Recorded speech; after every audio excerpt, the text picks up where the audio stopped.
The Large Hadron Collider. Who are you? I'll get straight to the point. I believe that this huge gadget has been built for one purpose only, and that is to disrupt a hole in the Van Allen belt which surrounds the Earth. What for? To allow the return of the Anunnaki from the planet Nibiru, in order that they can come here, corrupt the rest of the Earth, and do battle with God at Armageddon. Why am I here? How have I reached such an incredible conclusion about a piece of machinery? A huge piece of machinery, mind you. The biggest piece of machinery that has ever been built on the face of this earth. The most powerful piece of machinery ever built. The most expensive piece of machinery ever built. Allegedly, this is to find a proton, a particle, called the Higgs boson. You haven't answered my question. Now, this particle has been nicknamed by the scientists, Freemasons, same thing, as the God particle.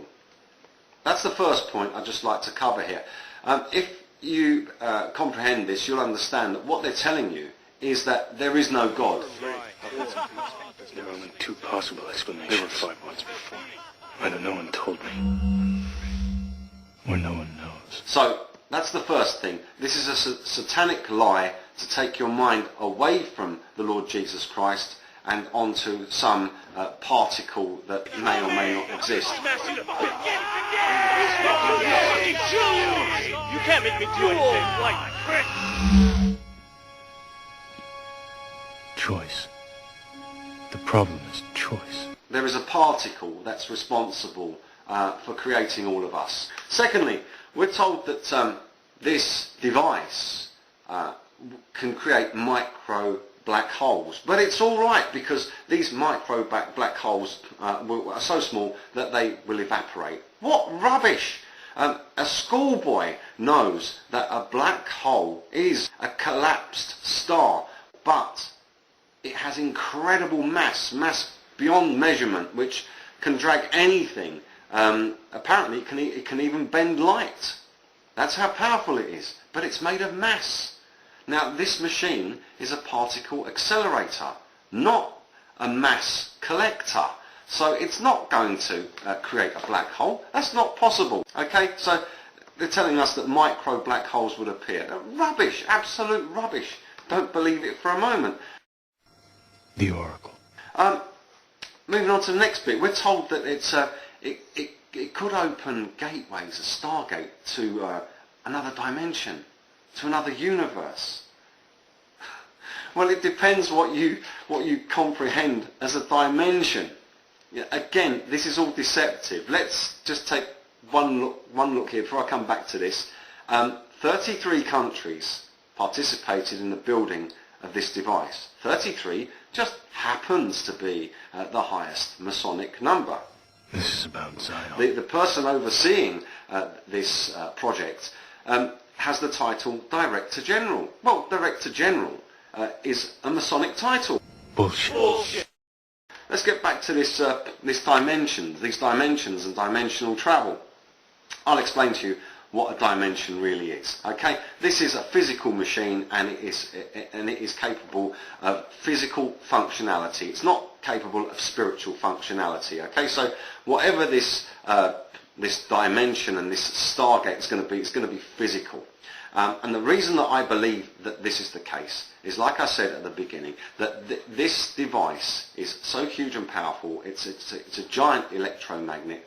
It's immensely powerful, and it can be used for directing an electromagnetic beam upwards into the Van Allen belt and disrupting a hole. You won't let it happen. You can't. You need human beings to survive. A hole into another dimension, a stargate. Why? Because if, for instance, I take a box, here's a box, I can measure inside that box. I then have the dimensions. It's a physical form. I come out of the box, I'm in the dimension of the world. If I leave the planet Earth, then I'm in the dimension of space. So in order to get out into space, because I can't get through the Van Allen belt, I need a gate through the Van Allen belt. I need to make a hole there in order so that I can leave. The Van Allen belt is so powerful that anything living that tries to get through it will be fried to crispy bacon. Trinity. This is why the moon landings never happened. It's a complete and utter lie, and it was all part of the setup for this machine to allow Satan and the Nephilim to re-enter the earth. We're also told that it could create strange matter.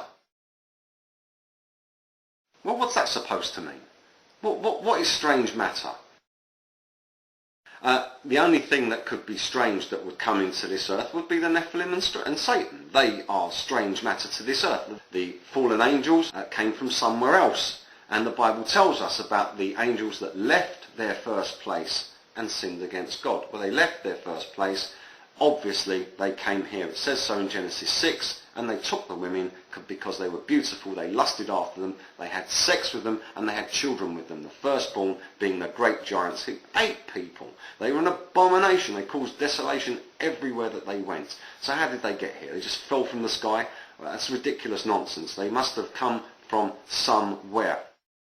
The Large Hadron Collider is allegedly going to be switched on at full power this summer 2008. You could be seeing flying saucers by this summer. Whether this is just another test run and they'll do it again next year or the year after, I really don't know. I can't tell. But what I do know is that this is the perfect contender for the return of the Antichrist. The EU building is built in the same pattern as the Tower of Babel. Doesn't that tell you a bit more? All of the European coins have blasphemous depictions on them. This is what I believe this machine is for. Your comments are very welcome. You can tell me that I'm nuts if you like. If I were you, I would hope that we don't meet again. Let's hear a better theory.